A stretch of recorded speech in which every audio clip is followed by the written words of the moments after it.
I appreciate being a great Greek. That's an honor. That's it. That's it. I'm gonna get these T-shirts made up, with like a big sfragida, like a stamp, Great Greek approved or something, and send them No, out to that's send like good. That's good. 100%. I love it. not that I'm worthy of choosing who's great or who's not, but I'll do Listen, man, it. I still got a lot of work to do until I can feel because great is Omegas Alexandros, he's Alexander the Great. So he's got, I mean, if you're gonna say you're great, it's Yeah, a high standard. You know what I'm it saying? is. It I'm is. not It I'm is. not there yet. Very, very good Greeks, maybe we should call it that, or Very good something Greek. like that. Well, anyway, thank you so much for coming on today, Niko. I've been bombarding you with, please come on the show, and No, no, you man. finally I've been crumbled wanting under to. pressure. You finally. I've been wanting to. I wanted to be prepared with No, things, no, and I no. had just a lot of stuff going on. I wanted to come in and actually discuss what I've been working on Mhm. because if you're in the studio locked for 5 years away, no one really knows what's going on, and everyone hopes you're okay. Yeah, for sure, for sure. That makes complete sense, and I understand it. And a lot of my guests feel that way as well, to be honest, because they want to have something to talk about, something to promote. Makes perfect sense. Yeah, so that's No, of understandable. No course. problem at all. Thank you so much. Thank you to all the listeners as well that have joined us again today. I'm here with Niko Kotoulas. Kotoulas, Orea. Kotoulas. I don't know exactly where it came from, but the second letter's an omega, just for everyone's knowing in Greek for Ah, spelling. okay. That makes all the difference. Of course. Yeah, yeah, 100%. okay. Uh, Exactly. and we know with Greek, one letter, one accent being in a different syllable can make all the difference, right? Yeah. 100%. So, and I heard you speak Greek a bit earlier as well, which to me says you've lived in Greece or you've studied Greek or something. How some people's Greek are not as good as that. So I'm just wondering how you got to the position where you're speaking Greek so well. No, well, I definitely need to improve upon it. But my parents growing up, it was obviously just spoken in the household. Hmm. And then my father on the weekends, he would do extra Greek school. So we went to Ελληνικό Σχολείο στην Εκκλησία. Hmm. And then he, took it to the next level. So, I have a good foundation. And then at college, I went to school with a lot of Greeks from Greece. Hmm.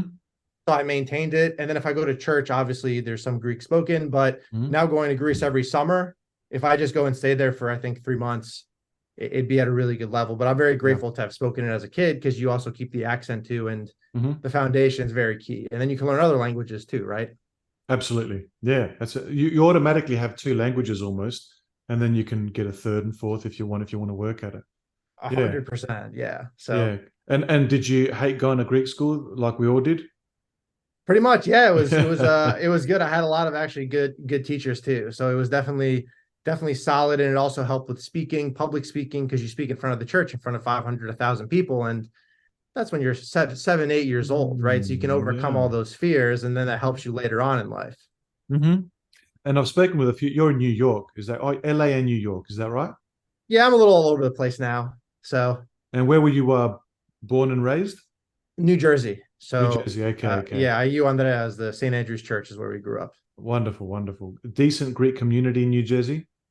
Very solid. It's split. We have certain churches. There's a Cretan church in Piscataway. There's a lot of Ah. Cypriots in my church, and different churches are from different medis. So you have some Islanders, I think, in Hmm. Wyckoff, New Jersey. Again, I'm not sure the full breakdown, but South Jersey has a lot of people from Thessaloniki as well as Philadelphia too. Right. As a half Cretan, my dad's from Thessaloniki, Bondio from Thessaloniki, close to Thessaloniki raised, and mum's from Crete. So a Cretan church sounds interesting to me. But what part of Greece are you from? Where do you hail from? So I'm 50% from Thessaloniki, 25% from Sparti, and then 25% from Mytilini. So a good Mm. mix. Yeah, that is a good mix. Yeah. Had a few people who have had.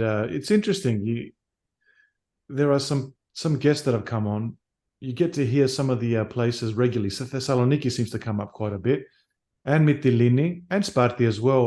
Peloponneso in general seems to come up quite a bit. It seems to me that a lot of here in Australia, for example, a lot of people from Peloponneso migrated to Australia. I'm assuming uh, that happened in the US as well. I'll tell you, my mom's from there, and they moved to Sydney, and she was actually born in Sydney. All right. And then they came to America after the fact. But a lot of people from Kalamata, Sparti, that whole area moved there. So that's very true. So what happened? She came to Sydney with her parents back in the day? Parents back in the day, and then they moved to the United States. I don't know What? the full Right. story, but Yeah. yeah. I was going to ask you next, why did they go to the USA? But it doesn't sound like you've got that little tidbit. I think it was just for opportunities, right? Because there was Mm, time in Greece where things went really bad, the economy went really mm. bad, and that's when people went to different parts Parts of of all the. around the Mm, world, even South Africa, even New Zealand, mhm. Germany, a lot of different places. So I imagine you've been back to Greece and visited some of these places as well: Sparti, Mytilene, Thessaloniki. Thessaloniki is the main place we go to because that's just where we fly normally in there. We go to Athens a bit, Athena, and then this is the first time I actually went to Kalamata this summer and Oh, right. Sparti. Okay. So that's the first time because my dad's side has a lot of family in that in Thessaloniki, so that's why we normally go there. My mom's Right. most of the family's now in the States. Right. Okay. Right. Right. Okay. Well, you know, from what I gather, Nico, the reason I wanted to get you on as well is because you're a musician and you're doing quite well on social media. You obviously got lots of streams. Uh, you've got a lot of people, looking at your content, and I found it interesting and also intriguing that you're able to be a musician because in this day and age it's quite difficult, I think, to be a musician and kind of get yourself out there. It's difficult and easy, I guess, in some ways. Well, I play guitar as well, and I've spoken to some other musicians on the podcast and just in general, and it's interesting to hear people's stories about how, the old model where you kind of get almost handpicked and then you get promoted through these old big corporations, music corporations, whereas now you kind of have to promote yourself a little bit as well. How do you see that world, and what are you doing in your world, more specifically about, playing the piano and promoting yourself online? Tell us a little bit about all that, if you can. Yeah, so I think times have definitely changed. There's still a place for the record labels in the industry as a whole because there are just certain artists that they need that extra push. But now the way the music industry works is you have to grow your own following first, and then you'll get boosted by different labels if you sign to them or whatnot. But the way I actually started with the piano is I was doing piano arrangements way back in the day before when Spotify was brand new. So I was very early on the platform, Okay. and I had just connected with a couple playlist curators, and I didn't know that much about ads and things like that, but I learned about Facebook ads when it was almost new, and I promoted my Spotify playlist on there. It just randomly, and a massive curator saw it, liked the song, put it on, and then the profile, along with some other big reposts, like the Chainsmokers had reposted some stuff, some other big artists had reposted my music. And from there, the Spotify and the streaming platforms had just grown to now where there's, I mean, maybe 500,000 playlists that have the piano music, which is just unbelievable. It's couldn't believe it. But Yeah. um now in terms of social media and things like that, like I've been really focused on kind of my music business, selling piano courses and different digital products. Hmm. So I haven't been posting as much for the past few years just because that during the pandemic had like pretty crazy growth. Mm. Um, but now with TikTok and Instagram and short form content, any curator can really go out there, and as long as they consistently post content and it's good content for a period of time, you can grow a fan base very, very quickly, almost exponentially, like overnight. Right. Easier said than done, or it's not that easy to do. But if you have the content ready and you have a consistent posting schedule, it happens all the time with different artists. Yeah. I guess that's the case with any discipline, right? Whether you want to make videos or short films, or you're an artist or a photographer, that consistency factor, I keep hearing about it. Consistency, consistency. But I guess that the advantage of the new model is that you can do it yourself. You can put yourself out there. You A don't hundred have to percent. rely 100% on those record labels, right? Exactly. Yeah. And there's a part of it where, in terms of growing an audience and growing a fan base, you can do it all by yourself. There's some independent guys that do really well. But to kind of, like, I guess, survive as doing music full time, there's other streams of income that you have to kind of get. Because, for example, streaming is reliant fully on Spotify, right? So Mm, if you start getting yanked off playlists, you're not that established, you can lose your income that way. Having a tour, a lot of tours, are negative. A lot of people lose money when they go on tour unless they have a big enough brand, right? Mm-hmm. So it can be difficult, but you can grow the fan base. And once you have a fan base, as long as you have 1,000 loyal fans, you can start to make a living off of it, right? But Right. it really does take time. And the whole thing with even my Spotify and the streams that I have and whatever, that was 5 years of consistently releasing music on that platform, to the point where now if I release something, I will get streams because I have a built-in audience and a fan base on there. But even now, so on Instagram and TikTok, you can actually have 100,000 real followers and you can post something, but depending on what the algorithm kind of says, that's what's going to end up resulting in whether you have success or not. If you have a bunch of people that follow you for a certain reason, you have to keep posting that form of content in order to be getting the audience. It's actually pretty crazy now how algorithmic these things have become. Yeah. It's niche, isn't it? You have to kind of say, right, I'm a piano player, then I have to provide that content because that's why people have followed me. So I guess from a social media platform perspective, like Instagram or TikTok, let's say, they want to make sure that people that are following people are getting why they're following them. They're getting the content, right? Yeah. Exactly. And the crazy thing, even with the profile that I have, and what I realized, because I started posting all my piano stuff recently, it wasn't performing as well. But when I released like me producing on my story, like how the music producers make music, because most of my audience is actually music producers, because they use a lot of my piano playing stuff in their music. So then they follow me. And that's kind of what the content I have to make moving forward in order to get that profile to work on the algorithm. Now, you could have a completely new profile and just start posting piano from day one, and that would actually get more reach because everyone that's following you is a piano fan. So everything is really catered off the algorithm today. So if you want to grow a profile, that's the way you're supposed to do it. No longer is the reach. If you have a bunch of people that follow you and they're just your friends and they don't like your music, you're in trouble. Right. And without giving me, specifics, I've been reading about Spotify and stuff like that. And people post these things. I guess everyone complains about whatever. But they say for X number of streams, which is this large number, I get this much money, which is like a few cents. It sounds like it's not worth the effort, I guess, is what they're trying to say, or something like that. No, it becomes very difficult because let's say you have a song that you sign it to, let's say first you sign a song to a record label and they're going to own 85%. And let's say you have 5 other songwriters on the song. Well, now the pie is being split so much that even if the song gets 100 million streams, maybe you'll get 15,000, 20,000, which again, if it has 100 million streams, that's like a hit song. That's done well. But if you own your songs entirely, like my entire catalog, I own the whole thing, maybe except for a couple songs I wrote on. And if at one point, if you're doing 1 million streams a month, and let's say they're covers, so you still have to pay out a little royalty, but you can still make 3,000, 4,000 a month, right? Which is very good if you're streaming at that level, which I haven't been at that level, but there was a point in time I was. However, like I said, it's not fully sustainable. That's why I started making piano courses, selling digital products in the music space. Like, you have to kind of think of ways that you can give value to people, other than music, until you get your music to a level where that just blows up and, you're doing well, or you get a big financial backing from a record label, right? That's normally how it works. Interesting. So I guess, you can have those spikes where, okay, that's a good month, but it just because you got there doesn't necessarily stay there or go up. It kind of comes down again or goes up again, depending on how much content and the quality of the content. And if people are streaming it, there's all these variables, right? It's not guaranteed, which is why you have those other kind of more stable income streams, the courses and all that sort of stuff. It's interesting because it sounds like the new way of being a content creator, whether you're a musician or an artist or a photographer or anything, it's almost as though that's the way everyone has to work now. Consistency, you get the up and downs until you get to that point where it's consistent and you get signed by someone, let's say. You have to have that other income stream as well, that stability. It sounds like it's happening across the board, is what I'm saying.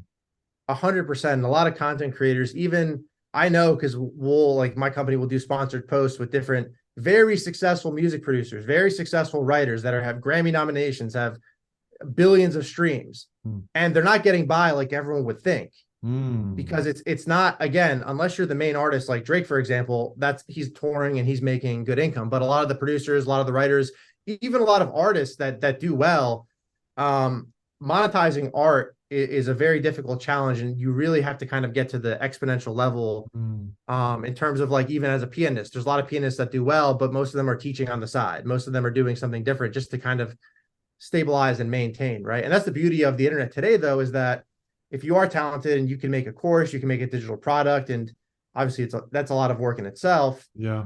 You can sustain yourself kind of individually. I mean, there's YouTube creators that talk about productivity that make $3 million a year. It's actually mind blowing, right? Yeah, yeah.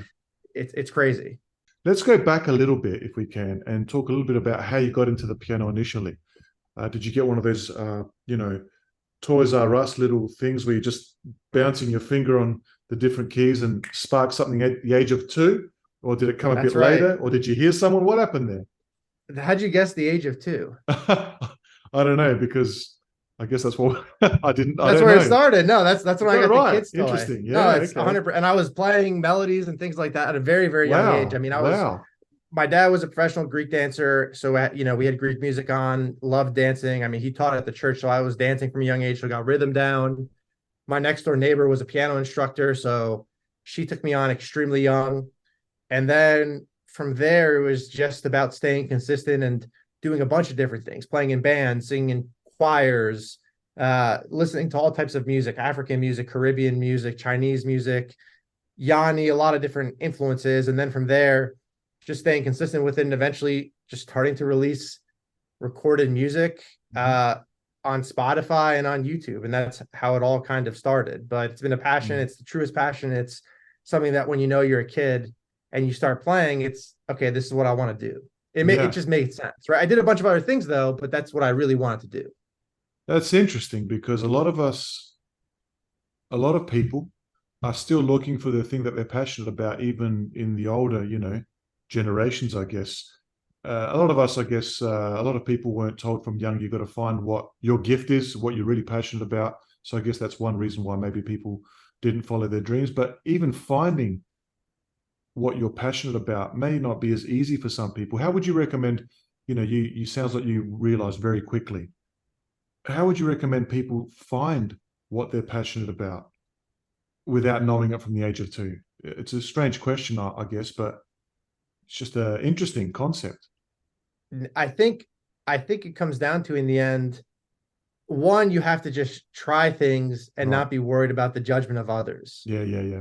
Because I think a lot of times I have friends that I know one of them loves dancing, and he's a guy and he just won't do it because, our friend group, some people make fun of him or something. Like I did Greek dance as a kid, right? So I care less. I think it's amazing. But a lot of people, I had a friend that was a ballerina, or a ballet dancer, very, very successful guy. And a lot of people judged him for that, right? But he didn't care. And that was his proclivity. So I think a lot of people are worried about what others will think about them and what they really want to do. And I think it just really comes down to trying a bunch of different things and keeping an open mindset to really getting outside your comfort zone. Even playing instruments, there's certain things that I was nervous in playing in front of other people at a young age too. At a certain point, now I don't care, but finding kind of what you want to do, you can think about what you love doing in your childhood when there was no rules, regulations, whatever. And some people love building, some people love playing in the grass. People that love playing in the grass might as well be gardeners. They might like having a farm. People that like building may be able to build wooden desks, the windows, whatever it may be. So, and a lot of times people just put you down this funnel path. Like even myself, I still like what I did in finance and whatever, but more traditional path is what the education system teaches people, right? Yeah. It's interesting. If someone at 10, or I guess someone that's staying at home with their parents, what would you recommend to their parents to do if they see that one of their kids is interested in or passionate about or even talented in some way in playing the piano, for example, or a musical instrument? What would you recommend to their parents? What would be the first step? So piano is definitely the best instrument to learn. I'm not saying that because I'm a pianist and I'm just pro piano, but the benefit of playing piano is you actually get rhythm, you get melody writing, you get playing with your hands, so you're getting hand-eye coordination. And once you understand the piano, you can go play any other instrument much easier. And you could also learn how to produce music on a laptop, which now is what I would recommend parents have their kids do, because as technology becomes more and more prevalent, learning piano and then learning how to produce music, I would say, is probably the best path moving forward to even being able to monetize a career or do things like that, because behind music production is kind of where a lot of people actually find stability in the music industry in itself. producing for other people, sound engineering for other people, creating music. So that's kind of, if the kid has an interest, immediately they should be in lessons. But finding the right teacher is important too, because a lot of people get teachers that are very classically trained and they ruin it. Because I have piano courses that teaches more modern method of playing piano. And everyone that came to me is like, I had this teacher that was too classically trained and I ended up hating it. Versus just learning to play simple chords and playing along with songs you like. Then from there, you can go on to learn whatever music you want and do what you want. But that's definitely the most important thing, is finding a good teacher. That's very interesting. I've been playing guitar self-taught since I was the age of about 15. That's when I kind of got passionate about it. And that was about 30 years ago, my friend. I'm dating myself now. Oh, you look younger.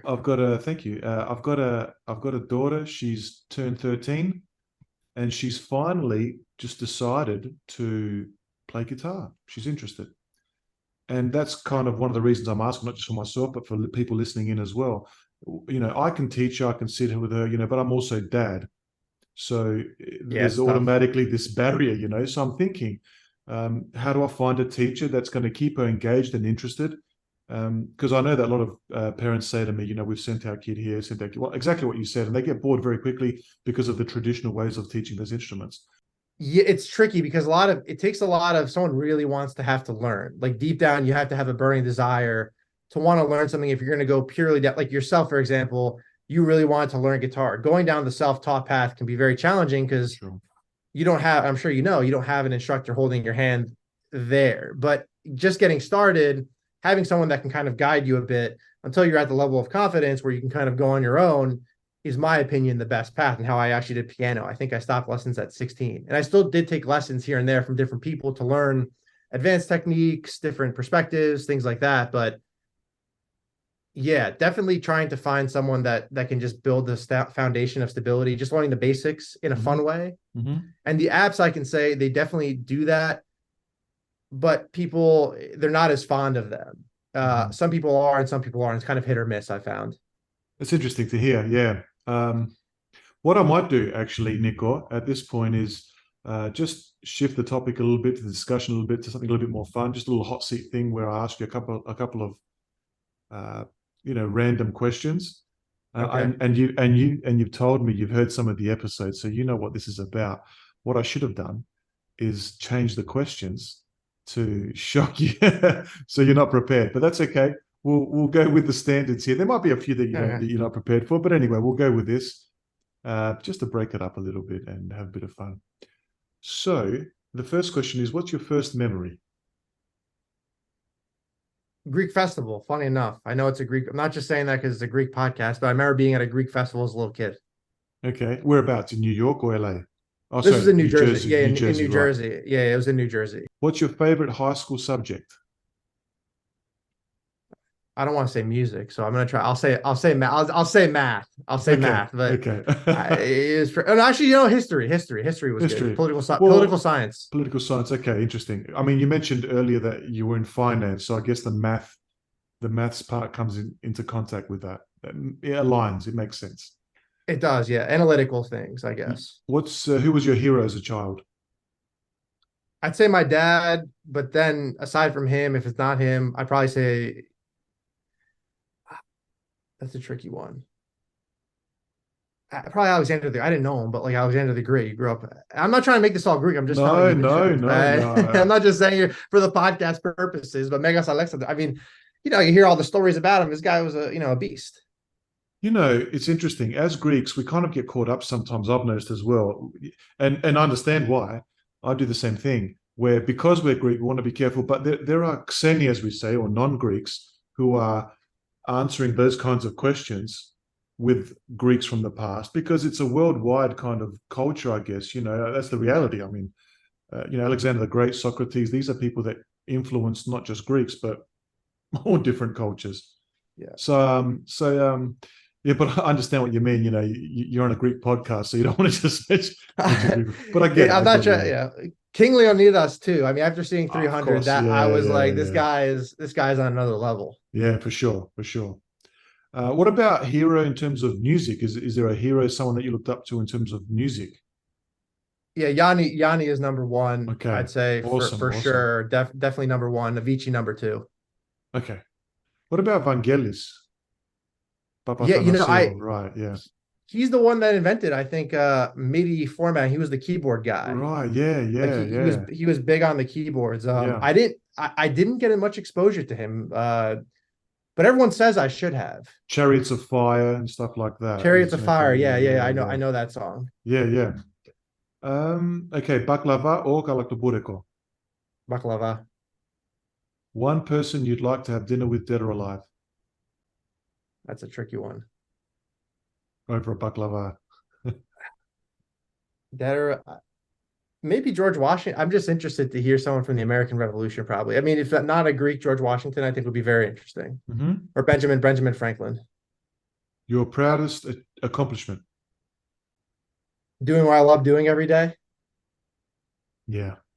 So it's hard work to get to that spot, isn't it? That's what we we're talking about before. Makes sense. Yeah. Yeah. Also taking the substantial risk of leaving very, very, very secure jobs and things like that to go after things. I think that's more than anything at this point is probably the proudest accomplishment, because it's not monetary, it's not even numbers wise, it's just an internal feeling of like good. And some people say sometimes to succeed you have to burn that bridge, which because it forces you, to make sure that what you want to do is a success. Yeah, you have to kind of eventually at some point have to go all in on just going after whatever. And music is a very broad thing. So even at a time when I was like, okay, I'm going to leave this and go do this, it wasn't exactly clear. Now I'm turning 30 in a month, and I have a lot more clarity of where I want to go musically now than when I was 25. Yes. A celebrity crush?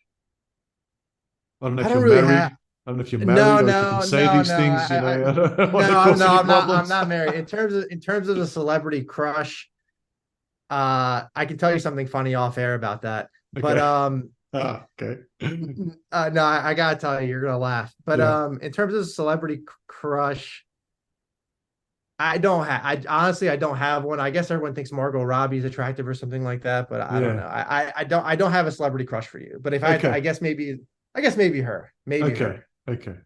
Jennifer Aniston, maybe. I don't know. Yeah. If she sat next to you at a dinner, and she asked for a piece of baklava, you'd let her have a little bit, right? That's what you're trying to say. I'd give her some. I'm not again. Let's not get crazy. Celebrity here doesn't impress me as much. Is she like kind? Is she nice? That's kind of more. That's more important than the status of her, for example, right? For sure. You go back to see 10-year-old Niko. What do you say to him? Don't party as much in college, although I barely partied. Focus fully on your work. Probably, I think you did okay. What I would tell myself now is maybe just focus more on work. Even though I was very, very focused on work. Yeah. I would tell him start the business I started at 25 at 20. Yeah. Because Facebook ads were 100 times cheaper back then, so you would have done even better. Yeah. There's nothing crazy. I just say keep, just go after your passions and do what you're gonna do. Yeah. So, what superpower do you wish you had? That's a good one. I guess jokingly, being able to fly, because I could get back and forth to places pretty quickly. A few people have said that actually. That's interesting. Yeah. Yeah, flying would be a pretty cool superpower to have. I think also, I guess jumping ability would be good too. Because I play basketball, so it'd be nice to jump higher sometimes. Yeah. Maybe to sing too. I think because I can sing okay, but not commercially. So those would be like, I guess, 3 of them that'd be interesting. Yeah, less of the pie to hand out if you can sing, right? I forget if you can sing, I can play. Yeah, I'm saying that at that point, it'd be easy. But I'm happy with what I have too. I'm not. Yeah, of course. And the singers get all the girls, right? All the groupies. Apparently, I don't know. I don't sing either. That's what I hear. The pianist and guitarists do well. So don't. We're okay. So what is your biggest fear? I think probably more so I'd say the fear of failure is more of a I just don't want to fail. So I think actually, no, I'll tell you my biggest fear is heights. What's your biggest strength? Determined for sure. I think just the willing to just continue going and continue going and continue going as not giving up is that's like the biggest strength you probably have to have. and then probably creative too. Like those two are good to have. And what does it mean to be Greek to you? It's the soul of you of who I am in the Mm, deepest of essences. Because if you're raised and you're part of all the things what it means to be Greek in the truest sense, it doesn't have to be everything, but if you go up Greek dancing, speaking the language, going to church, meeting people in the community, family, that's tied to your soul mhm. as a person. So that doesn't leave you. And it resonates very, very well, I think, with pretty much everywhere in society. If you live the truest of Greek essence and have every single cultural influence inside of you, it's a beautiful thing. Yeah, yeah. So I guess that's the answer to it. Of all those factors, Yeah, they influence yeah. I haven't heard that answer before. That's very interesting. It's the soul of who you are. I was on your Instagram profile earlier and I saw that you're involved with this thing called Music Creator. Tell us a little bit about that if you can. What is it and how are you involved? Yeah, so that was the company that I had founded right before. So I had left corporate and I just spent an entire year learning music production. That was the only thing I did, just wake up and produce. And I met a lot of different producers, and none of them, or very few of them, played piano well, and a lot of them weren't actually the best songwriters. So that's basically the musiccreator.com, or Music Creator as itself is the digital products company that I own, that has lots of different creators using our chord progressions, basically mine, but the company's now, I guess, learning piano, learning songwriting. Basically, anyone that wants to create music can go on there and either learn, use my recordings in their music, royalty-free basis. Mm. And yeah, it's done really well. And it came at the perfect time with the pandemic because I was looking at other ways to make a little bit extra income while I still did my artist thing. And that kind of became the full-time job for the past 3 years. Hmm. Just because of what happened with the world, right? It just became the thing. So for me, what kind of service would that provide me if I wanted to sign up? What am I looking at there? Yeah, so you can actually I mean, we have lots of people that just use, let's say you want to produce music and you play guitar and you want to produce music in any kind of digital audio workstations, what they're called, DAWs, like Oh, right. GarageBand. Okay. You Got want it. to record your guitar in GarageBand and you're like, well, I can't play piano, but I can go use Niko's piano in my music. So you can go and grab the files, put them in your song. And let's say you're like, oh, I like this, but I want to learn how to do it myself. Well, you can go on the YouTube channel, watch free tutorials, or you have all the Mm. paid products too. Okay. Awesome. So you can Awesome. that's basically, honestly, I just want anyone that can't even afford it to get such high quality stuff. They can learn stuff, they can use my content. And then we have all the paid stuff as well. And it's grown a lot. I mean, you saw we have over 100,000 people that use the stuff. So Excellent. paid and free. So Yeah, it's for really sure. crazy.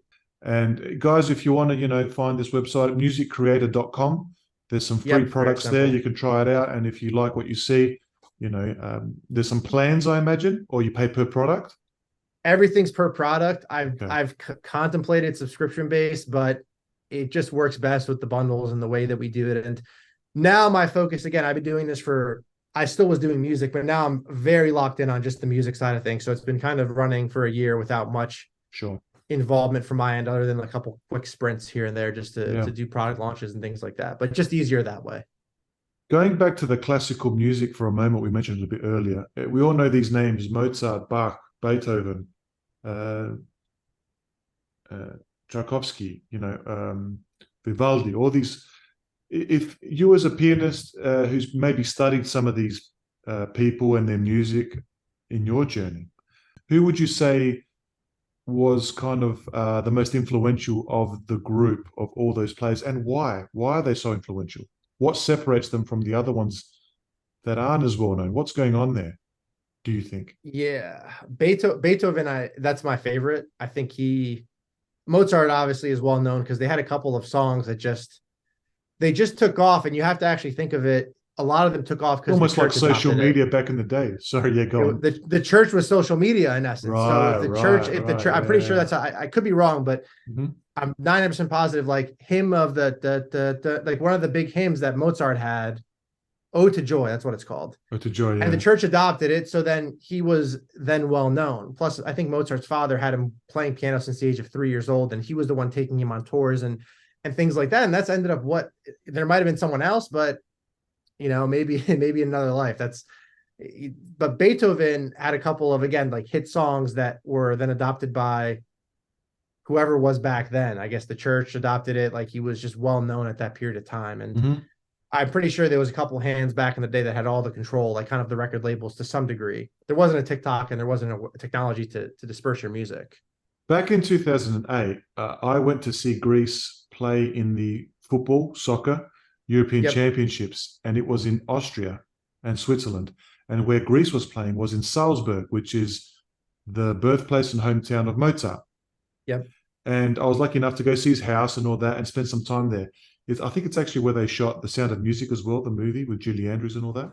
Yep. And I can see how, all other things being equal, how the area would inspire him to come up with some beautiful melodies. It's just these rolling, beautiful Austrian green hills and these beautiful, houses and castles, and it's just amazing.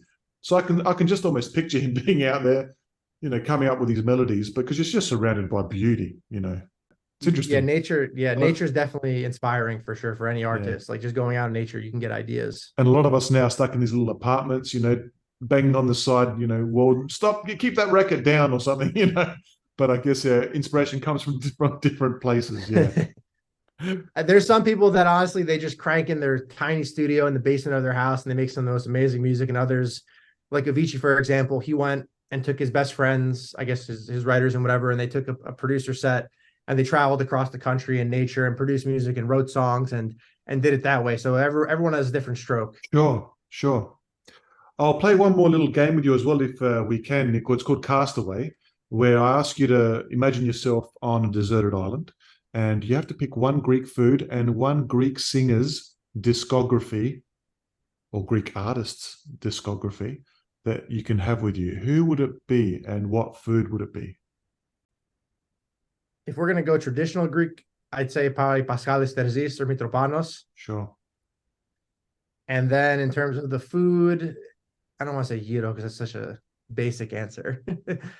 But I'd probably go with pasticcio. I'll go with that. That's always been my answer. And a lot of people have said pasticcio, You're into basketball, you said. Did you watch the World Championships recently? Greece was involved. Obviously, they didn't do that well, but do you follow the Greek team? Do you follow a club in Greece? Okay, so that's going back to the hero question. I thought about it some more. I say Dimitri Diamandidis or Spanoulis. Oh, yeah, for sure. Because I played college basketball too. So watching, to be completely honest with you, watching them play back in 2004, 2005, 2006, avid. I watch those highlights even to this day just because it's so inspiring the way that team played. Oh, it's a special team. And I played in college in 2000. I graduated 2012. So I got to see that era when I was 11, 12, 13, 14 of all these amazing Greek basketball players. And that was very inspiring. It was extremely inspiring. And I still probably would have played, but that gave me extra fuel power. So all those guys are heroes, in my opinion, on that team. Yeah, awesome. It was an amazing team. I got my initial spark with basketball. I played at club level here in Australia. Oh, wow. My initial spark happened when Gallis and Giannakis from '87 won the European Championships. Yep. Previous kind of generation almost. But when 2005 happened, it was another big thud for sure. And Dimitri Diamandidis for me and Spanoulis as well, of course. But that team was a special team. You look back now, we were very lucky to have them. Yeah. 100%. That's one sport. That's what someone asked me the other day. Why is Greece so good at basketball? We're a small nation, and why are we so good at basketball and not so good at soccer, which we're good at as well, but it's just not. And I just I explained, in my opinion, I said, look, you have to understand, in football or soccer, for example, every country is a little bit different than the international game. The Brazilians have got the flair, the Germans have got the discipline, the Italians are good with defense. France have got flair as well. They've got different. It's just, and it's almost like based on their culture, they bring something to the game and they use those tools. That's part of who they are, their DNA. The Greeks, it seems like with basketball, they're able to use that. We've got teammates, and in a small space, kind of find a way to kind of sneak into something and score a couple of points. It's a very clever sport. You have to kind of think quickly. And Greeks, 100%. I think, have that as well. And we're very strong defensively as well. And I think that's part of who we are. Yeah, that's just my way of interpreting it, I guess. Yeah. No, I would agree. I think, and just culturally, I think the sport, when you have people, like I said, these are the heroes, the kids play the sport, they look up to the heroes. So if the national heroes, soccer, we had Charisteas in the goal and against Portugal in 2004. but basketball, we just had much more staying power. Yeah, for sure. For sure. And even now, I mean, I think in the Olympics, if the whole team shows up with now Spanoulis as the coach, I think they have a shot at. Yeah, yeah. I mean, you have Giannis on your team. You could be, I mean, just him and himself, and you have good surrounding guys. Any team can win now. Basketball is no longer a United States. Correct. Correct. Lithuania beat them a lot. Again. They've been getting beat now consistently by other foreign countries that have a lot of talent. Yeah, for sure. For sure. And there's no easy beats anymore, really. It's everyone stepped up their game. So yeah, it's interesting. Where would you, one last question before I let you go, Niko, where would you like to see yourself in 5 years, or where do you see yourself in 5 years? I'd say 5 years from now, ideally performing live in some musical capacity, and I'll think I'll figure that out in the next year or so. I have lots of the piano music as is, and I'll be releasing tons of original content around that. But I've been very low key working on dance music for a while now. And I think I have a lot of good records. And I think if you can get one record to pop, that's a different route to go down. So some sort of live performing and having my music played live, whether it's me on the writing side of it or me probably playing it live, in terms of some kind of format is the next steps forward. I imagine ideally you'd like to be in that kind of Yanni situation where you play at a theater maybe and have people, appreciating your work. That's the kind of music you like to play, I guess. It's a question. In terms of piano, yes. So in terms of there's two kinds of music that I'll basically make. One's the more new age Ludovico Einaudi as well. He's another pianist that has a similar setup as Yanni. But a lot of the music that I'm also working on producing is dance music. Like we're talking Avicii, we're talking Calvin Harris, we're talking Tiesto, we're talking something that people don't even know that I do. Right. That I'll be coming out with, and I feel confident in the music, but I'm going to kind of feel out the next year of releasing music, what path I really want to go down, what's the next big time commitment, right? Because that's, if you're going to commit your life to music, then you got to figure out what direction do I really want to push. And in terms of piano, there's actually I think a substantially easier path, I would say, just because I have an audience and have the following and the Spotify and everything going as is. So we'll see. But for me, it's just now about making really good music every day when I wake up, and then releasing, and then figuring out what does the market like and what do I personally like too. Do you get people asking you, or have you, tried to look at making some music for short films or anything like that? I have been approached around it. I actually have done some writing work. I had something that was for NBC's release of Peacock. It was like their streaming platform, like Netflix, Roku. The NBC had their own streaming platform. So I did like the piano for that commercial campaign, which was pretty cool. I actually do get a lot of producers that reach out for me to write for them in their music as well, just because that's my audience. So I've had one record that did really well. I think it charted in a couple different countries, a dance record for a guy named 22 Bullets. He's a pretty big DJ in Thailand. I've written with him a couple times. There's other producers as well, but just because how the business, how like scalable it was and how well it was doing, and even the lucrative side of it, it was more in line with kind of what I was doing on that side of things. But I have, like, again, if I release my piano music, there's opportunities to get that license for movies, license for commercials, that side of it. But basically my main focus for the past 3 years was music creator and just building out that platform, as well as working on a back catalog of music that I'll release in the next year. Okay. Awesome. That makes Sounds sense. great. Yeah, it does. Awesome. Yeah. Awesome. Well, I'll keep you in mind as well. If we ever have something that we want some cinematic music against, then maybe you can offer something that, if you're up to it and if you're free. And, no, 100%. I have tons of music. I love to collaborate. Oh, right. You got tons there as well. Yeah, that's right. Well, Niko, thank you so much. I'll just ask you this last thing. Where can people find you if they want to, potentially collaborate or just say hello? Yeah, I think the best place to probably reach me is on Instagram. It's at music by Niko, very similar, Niko. If that changes, which it might, to a different name, depending on, there's some stuff in the works, you can just type my name, Niko at musiccreator.com. That's probably actually the best via email. It's kind of more traditional than hit me on social media, but yeah, if we change, we might, there might be some name changes to my handles very soon. Right. Okay. I'll keep some mystery to the audience. That's always good. A good idea and a good marketing idea. And we'll provide all the links in the feed as well, so people can click on it and visit your site. Great work, Niko. Good on you. Yeah. Wonderful to see another Elinara, proud of where he's from, doing well, motivating other Greeks and people in general, of course, and it's a pleasure chatting with you. We'll keep in touch, Likewise, of course. No, If it's I'm really ever in great. the area in Jersey, or you're now in LA, you said, right? Yeah, I'm here now, but it could be You're in moving Jersey. around. Yeah. Moving, definitely, yeah. When I get to the US, I'll look you up and we can catch up and have a chat. Keep me posted. And thank you very, very much for having me on here. It was a pleasure. Wonderful, Niko. Thank you to everyone also tuning in today, and tune in next week for another episode of the Great Greeks podcast. Take care, everyone.